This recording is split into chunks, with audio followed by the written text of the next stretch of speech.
Hello and welcome, Buff fans, to this week's edition of CU Sports Mag. My name's Christine Lambert, and next to me is my trusty sidekick, Bobby Galen. Thank you for the introduction, Christine. I know you there at home are just as excited as I am for this week's show. We've got updates on spring football starting up and recap on men's and women's basketball.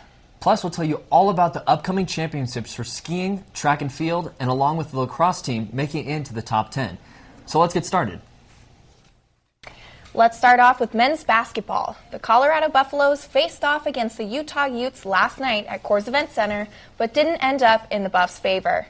CU lost its 7th consecutive game to Utah 86-81. This was the Buffs' second loss in a row, and it dropped them to 16-13 overall and 16-10 in Pac-12 play, while Utah improved 18-10, 9-7. Despite the defensive lapses, the Buffs had a few chances down the stretch to win this game. In fact, with less than a minute to go, CU was only 2 points away from tying the game, but just couldn't finish it off. The team struggled as a whole, but senior Derek White tried his best to keep these Buffs afloat. White put up 31 points and had 5 assists and 6 rebounds. He also had an impressive dunk that won him a spot on CU SportsCenter's top 10 plays. Way to go, Derek. It was a tough loss for the Buffs, and it really showed during the press conference that followed the game. Players like Wes Gordon and Derek White just didn't have enough to say to what happened on the court Thursday night. Head coach Tad Boyle shed some light on what he thought that the team struggled with throughout the game. He said, quote, "Our defense wasn't good enough tonight. Utah came in here and schooled us. We haven't had many breakdowns as we did. We didn't play very smart. We didn't play very together.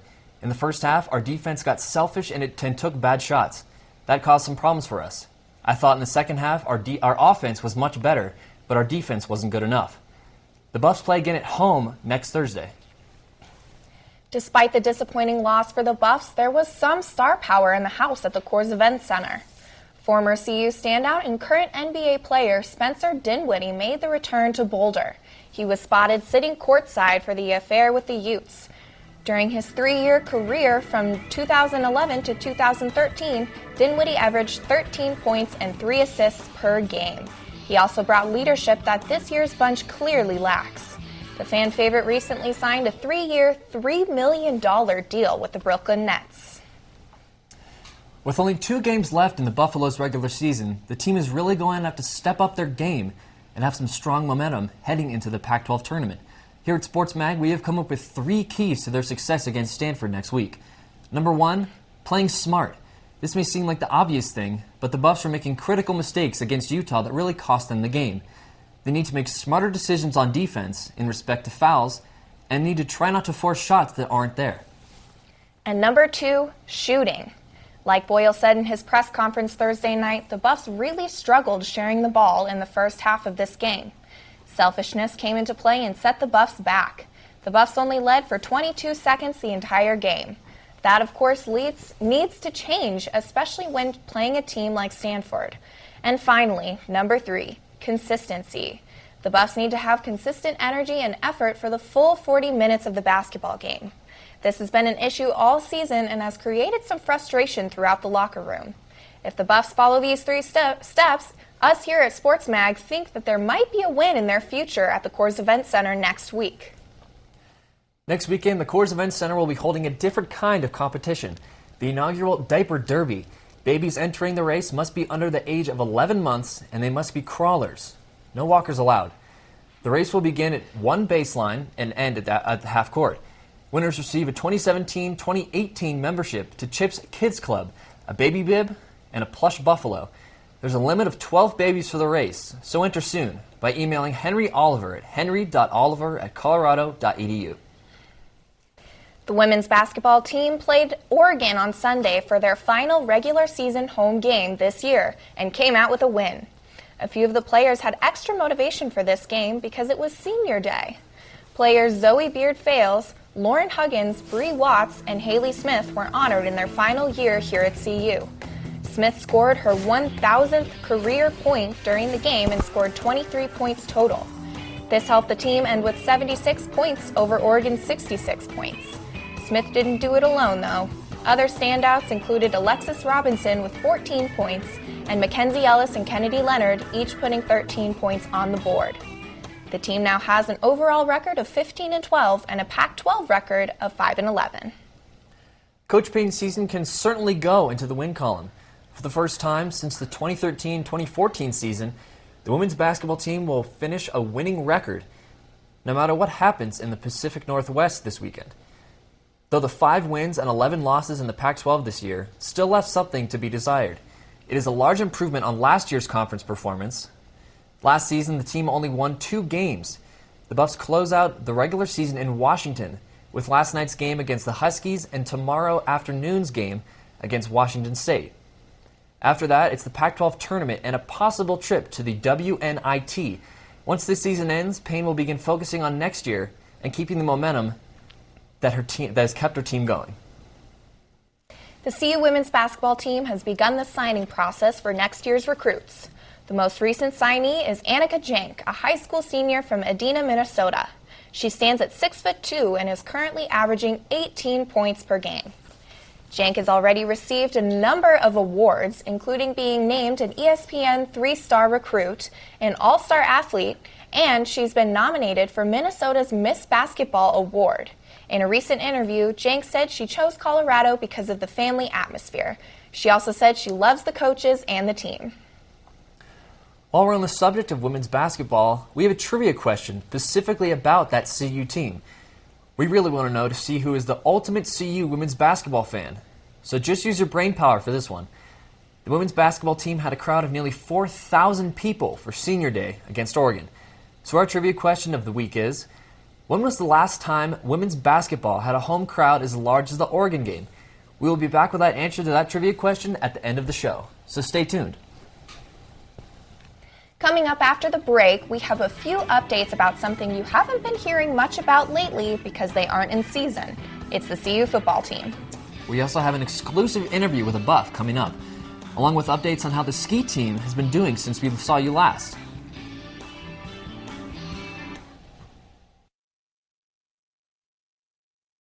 Over by Farron Field, even in some res halls. It's not just these words being repeated everywhere. It's really a description of the community and the people that you're going to be encountering in the next 4 years. The creed is a value for the CU community. As a member of the Boulder community and the University of Colorado Boulder, I agree to act with honor, integrity, and accountability in my interactions with students, faculty, staff, and neighbors. To respect the rights of others and accept our differences. Contribute to the greater good of this community. I will strive to uphold these principles in all aspects of my collegiate experience and beyond.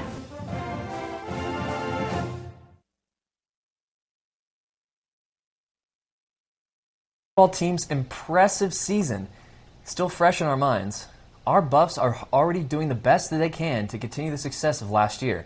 CU began spring training this week with quarterback Steven Montez describing the Buffs as more hungry than last spring. Coach Mike McIntyre noted that this year no one is laughing at the Buffs' aspirations for a Pac-12 title. They'll have a lot of new faces to help them towards that title, with over a dozen new players wearing the black and gold for the first time. They will also have 2 new coaches, defensive coordinator DJ Elliott and a secondary coach, Shadon Brown. Tomorrow, the Buffs will wear pads for the first time since the Alamo Bowl. Good luck to our Buffs in their training. Coach McIntyre addressed the media following the team's first spring practice of the season. He sounds optimistic about the Buffs' future moving forward, which of course makes all of us Buff fans excited for what lays ahead. Check it out. Yeah, exactly.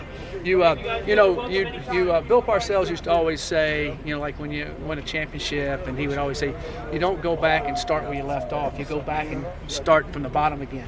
What you hope is your foundation is built higher, and now you can just keep moving forward. So we go right back to square one, and doing a lot of those things, and it was flowing quicker. So you feel like you're a step ahead, but you have to go back and start over from square one again all the time. With quarterback Sefo Liufau graduating this past season, all eyes turn to sophomore Steven Montez, who started during Sefo Liufau's injuries in 2016. However, while Montez remembers his huge win over Oregon fondly, he also remembers sometimes barely being able to get up because he was out of shape. Montez has trained and dieted hard through the offseason, shedding 20 pounds but also adding some muscle. While not the official starter, Montez believes he will be even better this year than his impressive showings last year. We promised you an exclusive interview, and now here it is. CU Sports Mag's Tessa Diestel sat down with the head of the CU swimming and diving team for this week's edition of 60 Seconds with a Buff. Hey Buffs fans, I'm Tessa Diestel and I'm here with the president of the CU swimming and diving team, Elena Gossett. So Elena, not a lot of people know about this team. Can you kind of give me a rundown of what it is? So we're a collegiate club team. We have about 140 people on our roster, and we compete about 10 competitions per year, and then it all culminates in one big nationals meet. How do you get involved in the team? So we have interest meetings at the beginning of every semester, and then you can just come and check us out on the pool deck. It's in the Student Rec Center, so we're pretty easy to find. We're there every day from 3:30 to 5:30. So is practice mandatory then from 3:30 to 5:30? A great thing about our team is that practice is not mandatory. It's completely up to you whether or not you want to commit a lot of time to it, whether or not you have a lot of class or a lot of homework, or if you just want to come and hang out with us. It's very low commitment. Awesome. Well, make sure to check out CU swim and diving team then. And I'm Tessa Diestel here with Elena Gossett. Back to you guys at the desk. The Colorado ski team is in Beaver Creek and Minturn, Colorado for the Rocky Mountain Intercollegiate Ski Association Championships. The Buffs are seeking their 28th regional title this weekend. No other school has as many RMISA titles as the Buffs. The skiing team began today and continues all through the weekend. David Ketterer won the first event of the weekend, the Giant Slalom. In the Buffs win, they have a good chance at winning the national title. 4 out of the last 6 times they won the regional meet, they also won the national championship. Colorado cross-country skier Jessie Norrie appears to be like any other student on campus, but she's had a difficult journey to get to this point. When she was 12, Norrie was diagnosed with rheumatoid arthritis, a disease that causes the body to attack its joints. Before her sophomore year, Norrie had an even bigger obstacle to overcome, the death of her father in a horse accident. She's hoping to earn a spot on CU's nationals team to compete in New Hampshire. We wish Norrie the best of luck in the rest of the season. Our ski team was in Winter Park last weekend, training in part for the final tune-up races before previously mentioned RMISA championships. The Alpine team took to the slopes in the slalom and giant slalom events. David Ketterer won yet another slalom event and finished second in the GS, while Max Lukow finished third in the slalom and giant slalom. The women's side placed 3 members in the top 10 of the giant slalom with 5th, 9th, and 10th places.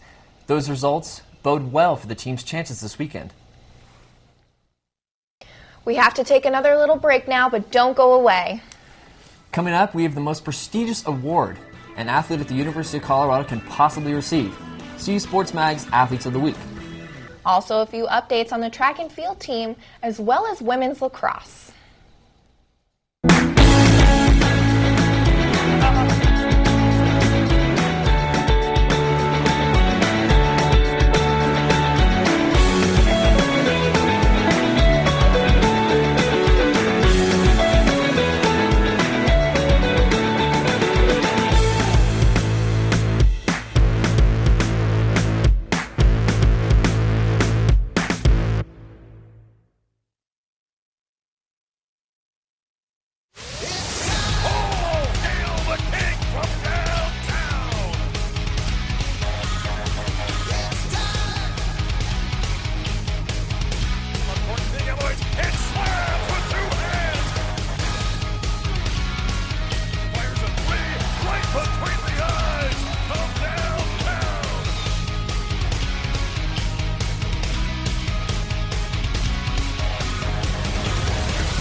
Welcome back. Haley Smith of the women's basketball team and Jeremy Paul of the number 18 ranked men's golf team are this week's Athletes of the Week. As we mentioned earlier, Smith scored the 1,000th point of her career and recorded a team-high 23 points in the Buffs' win over Oregon last Sunday. She also had a career-high 5 steals in the tough loss to number 11 ranked Oregon State. Jeremy Paul led the Buffs to a runner-up finish in the Wyoming Desert Intercollegiate Competition this past week. He finished 1 under 71, earning him 3rd place and the 20th top 10 finish of his career. This breaks one of the longest standing records in Colorado golf. Congratulations, athletes, and keep up the good work. Last Saturday, our track and field team hosted the Joe Davis Classic and were led to a Buffalo success by junior Rajan Quinn. Quinn captured the victory in the high jump and the 60-meter events, including a personal best mark in the high jump. The Buffs had a brilliant effort from multiple performers, with a total of 10 team members finishing in the top 5 in their events. They're looking to continue this momentum into their next competition.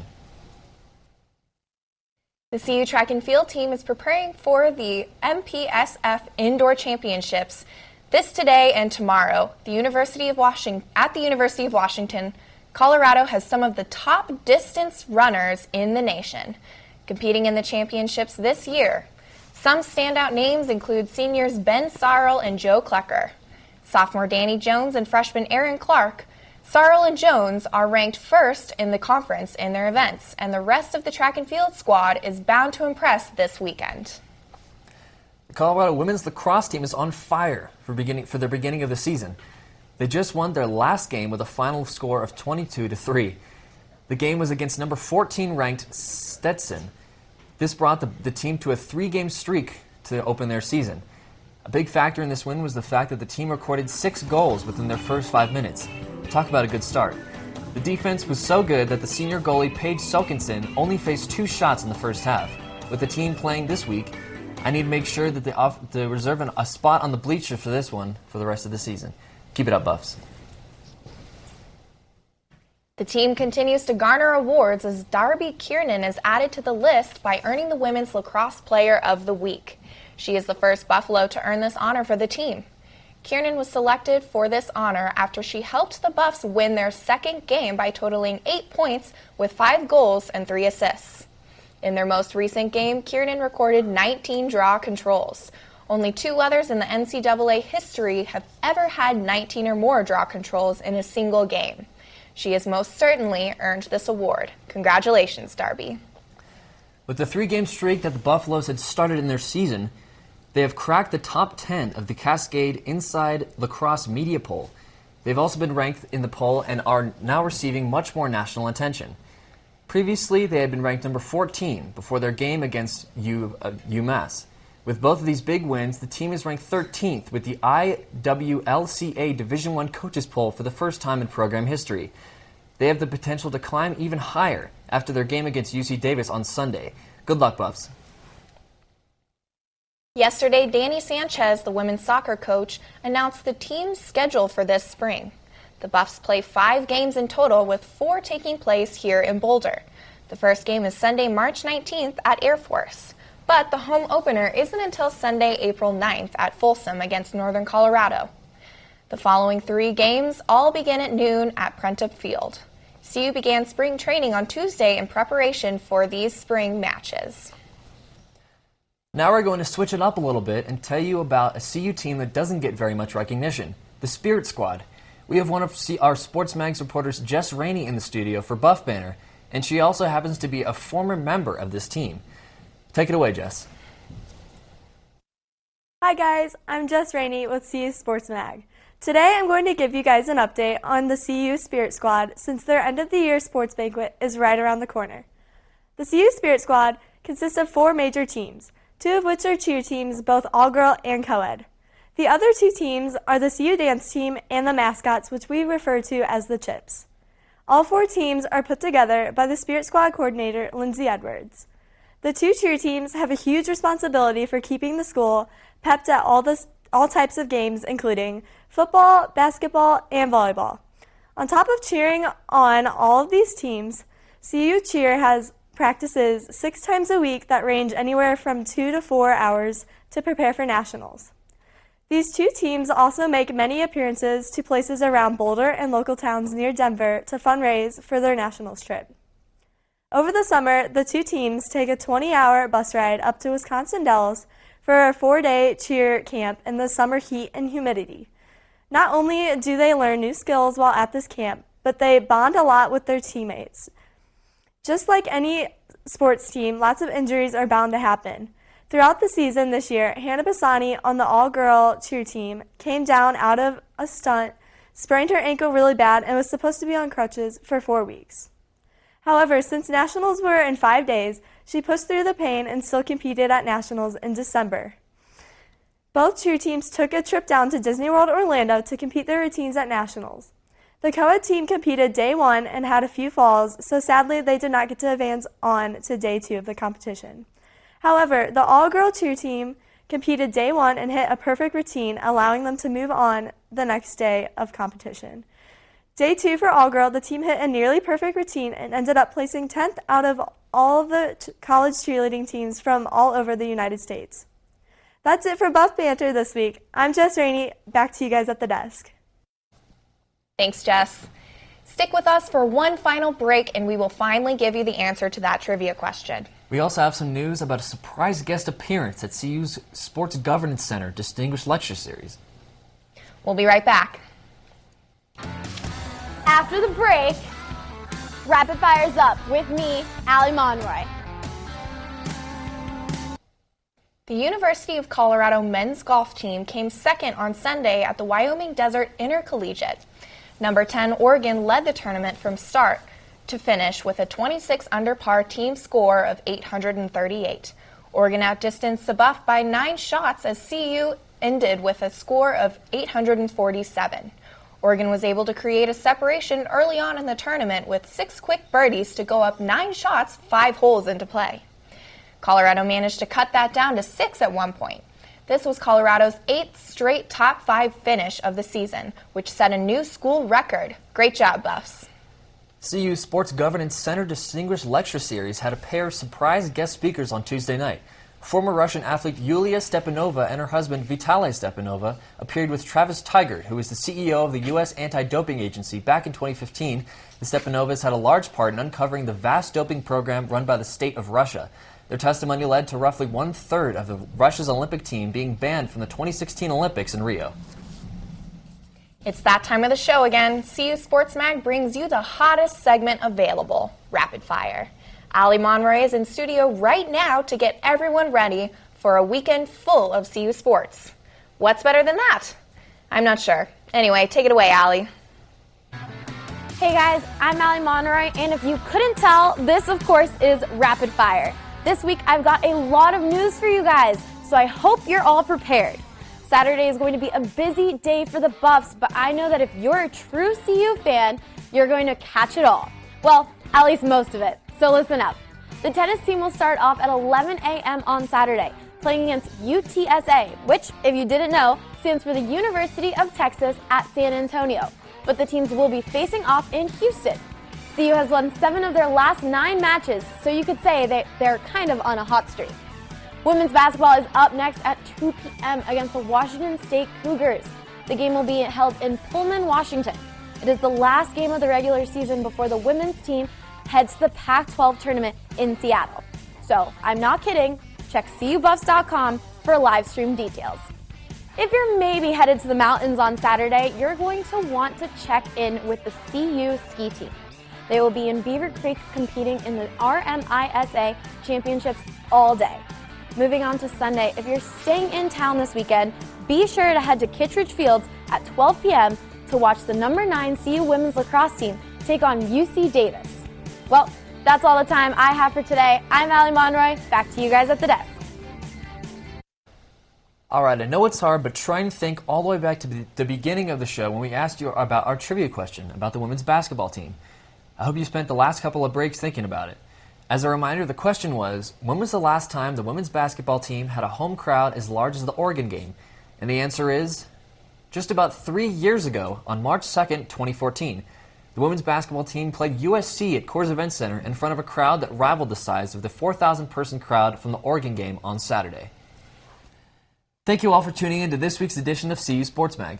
It's been another sports-filled episode, and we hope all of you answered all of your sports questions and more that you didn't even know you had. I'm Bobby Galen, and this is Christine Lambert. Catch us again next week, same place, same time. We'll see you then.